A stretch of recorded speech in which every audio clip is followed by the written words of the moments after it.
अस्सलामु अलैकुम।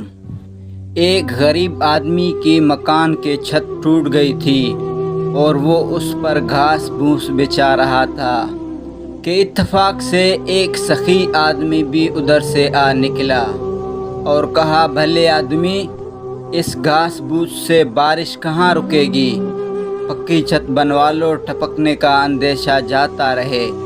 गरीब ने जवाब दिया, जनाब, आपका फरमान तो बेशक ठीक है और मैं भी जानता हूँ, मगर हजूर, मेरे पास पक्की छत बनवाने के पैसे नहीं हैं। अमीर ने पूछा, पक्की छत पर क्या लागत आएगी?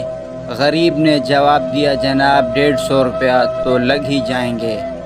ये सुनकर अमीर ने झट जेब में से 150 रुपया का नोट निकाल कर उस गरीब के हवाले कर दिए कि जाओ, उससे अपना काम चलाओ। जब अमीर नोट देखकर चला गया तो गरीब के पेट में चूहे दौड़ने लगे और ये तो बहुत बड़ा दौलतमंद था। अगर मैं 500 कह देता तो इतना ही दे जाता, मैंने गलती से कम कह दिया।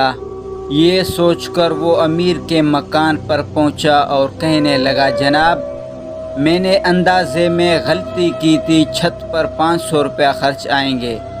अमीर ने कहा, वो 150 कहाँ हैं?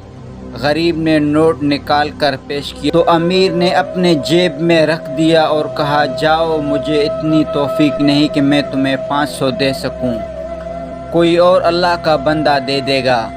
गरीब बहुत घबराया मगर अमीर ने एक ना सुनी।